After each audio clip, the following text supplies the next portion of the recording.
Hey everyone, it's Dina. Welcome back to the channel and to the kitchen. Today I'm going to show you how I make dinner rolls, hamburger buns, how to roll them, freeze them for storage, try not to burn ourselves, and how to package those frozen dinner rolls. We're going to start by adding milk and water to a microwave safe bowl. We are going to be heating this up in 30-second intervals in the microwave. After your first 30 seconds, go ahead and stir it up real well and see what the temperature is. If it's not between 110 and 115, do another 30 seconds and check the temperature again. If it's a little bit higher than 115, it should be okay because the metal mixing bowl will be cold, or at least should be cold. If you're unsure, go ahead and take the temperature again before adding the yeast. So now we're going to add in 2 1/4 teaspoons of yeast. That's 1 full packet. We're going to add sugar, give it a good whisk and let it sit for about 10 to 15 minutes. Add 1 egg, 1½ teaspoons of salt. I will be adding the instructions and ingredient list in the description. And now we're going to add our flour.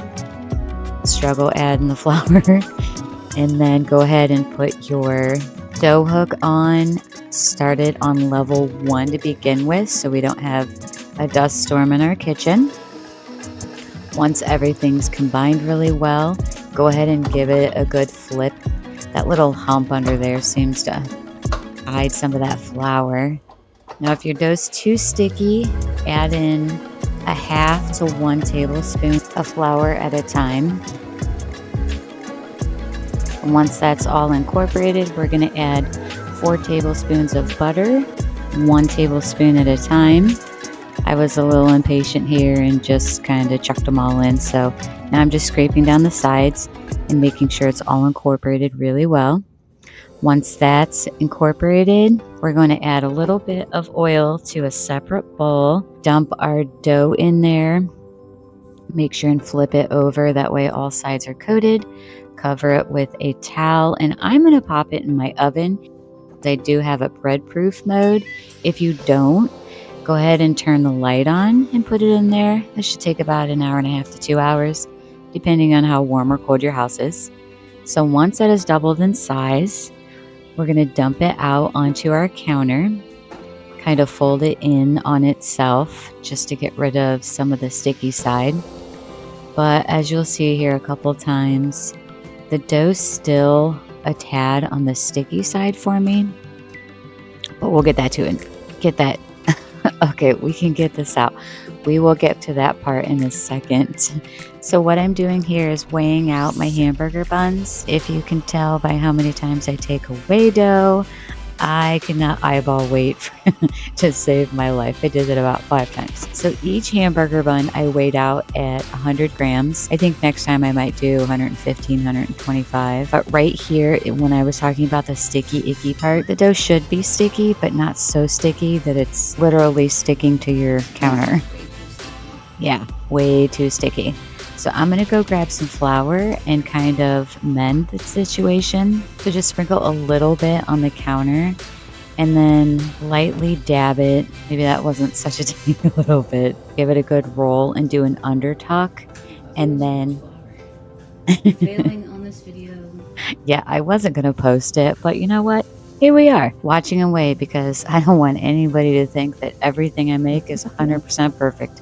Because it most certainly is not. I think if your dough's just a little bit sticky to begin with versus dry, you should be okay, because adding a tiny little bit of flour is better than a dry dough, because then you just can't really get it wet again, if that makes sense. I'm going to do 4 hamburger buns, and then the rest of the dough is going to be dinner rolls for Thanksgiving. But because we're putting some in the freezer, I can pop them out anytime I want to.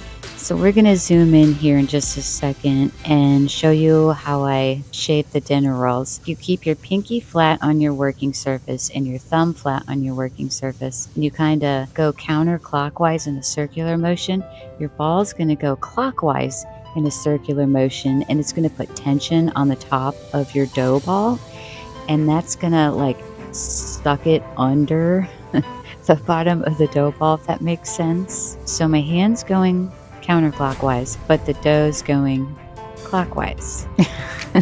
I hope I'm making sense to you guys. And that little bottom part, if it doesn't come together perfectly, just pinch it together. It'll be totally fine. Okay, so here's another angle of like the under tuck and then the roll. That way you can see how my pinky, I try to keep it flat on my working surface and then my thumb on the working surface.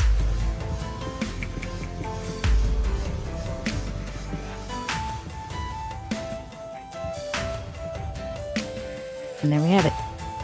Oopsie. Roll away ball. Yeah, I got a kick out of myself on this one.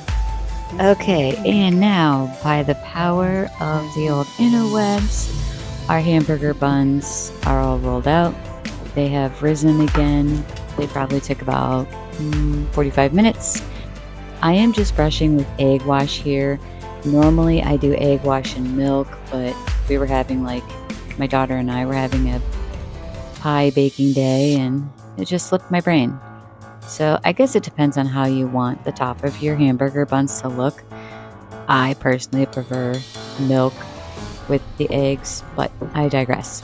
The dinner rolls are going to go into a preheated 375 degree onion oven for 12 to 15 minutes. I usually start checking around 10 because they could be done by then.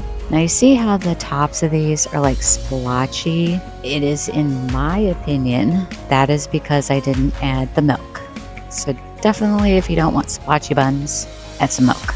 So as soon as they come out of the oven, go ahead and brush with melted butter. If you want to try them right away, good luck. The bread junkie in me just couldn't wait. Like, this was literally 10 seconds after they came out of the oven. And it was so hot.